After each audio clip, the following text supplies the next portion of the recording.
Est-ce que tu hésites sur ton orientation ? Si oui, est-ce que tu as déjà pensé à devenir soignant ? Le podcast POV Je deviens soignant t'aide à y voir plus clair dans les métiers de l'hôpital, à faire le tri et à avancer sereinement. Ici, tu vas avoir des lycéens comme toi qui vont poser leurs questions sans filtre. Quelles études ? Quel rythme ? Comment se passent les stages ? À quoi ressemble le quotidien à l'hôpital ? Et des étudiants vont y répondre. Des étudiants des écoles et des instituts de formation paramédicaux qui sont tout juste passés par ces étapes vont partager leur vécu, leurs conseils, leurs galères aussi et leurs réussites. Alors, prêt à les écouter ?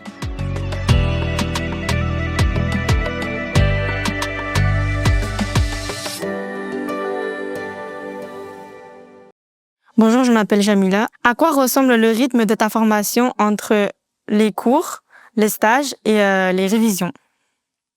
Du coup, moi, de par mon expérience, au départ, avant de connaître la kiné, je m'étais demandé si les matières, j'allais y arriver, si ça allait pas être trop dur. En fait, tout se passe bien, c'est-à-dire que même si on appréhende au départ, et ben en fait, dès la première année de formation, on se rend compte que ça va aller en fait. Mais c'est vrai que dans tous les cas, le métier de kiné, réellement, il s'apprend pas au lycée. Ouais. Et c'est quand on va rentrer en école de kiné que là, on va tout apprendre. C'est vrai qu'au début, on a forcément beaucoup de cours théoriques, mais c'est nécessaire pour qu'on ait du bagage après, justement, pour pouvoir s'en sortir et un peu construire tous nos raisonnements, notre pratique. Et c'est justement quand on arrive en stage sur le terrain que là, tout ce bagage, on va vraiment le mettre en application et ça va créer plein de liens, plein de connexions.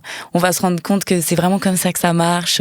On apprend tout, hein, que ça soit par exemple tout ce qui va être l'anatomie. Par exemple, c'est les matières un peu classiques, on va dire, mais l'anatomie, la biomécanique, toutes les choses comme ça, c'est l'étude un peu du mouvement.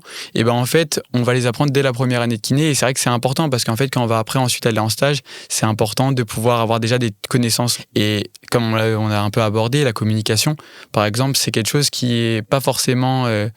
Au début, on se dit, en fait, on peut pas réviser comment on va parler avec notre patient. Et en fait, si. En fait, on apprend à parler avec notre patient, on apprend à utiliser le bon vocabulaire, à trouver les bons mots. Le patient, il n'est pas toujours dans la meilleure forme possible. Et parfois, il va mal et faut trouver les bons mots à ce moment-là. Et c'est pas toujours facile. Je sais pas si toi, ce que tu en penses sur ça, mais... C'est vrai. Et même, il y a plein d'autres compétences et de qualités qu'on peut penser un peu innées. Ouais. Comme l'empathie justement, et ça l'est pas toujours. On a un peu du mal potentiellement à le doser, à savoir en avoir mais pas trop en avoir pour pas trop être impacté réellement nous dans notre quotidien.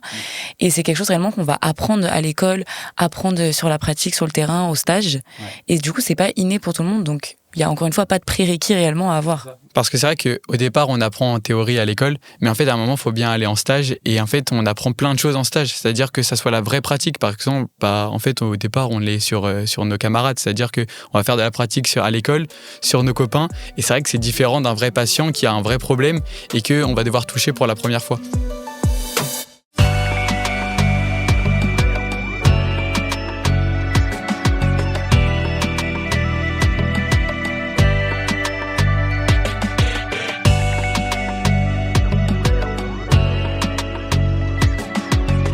Cet épisode t'a plu ? Abonne-toi au podcast et découvre d'autres métiers de l'hôpital. À bientôt !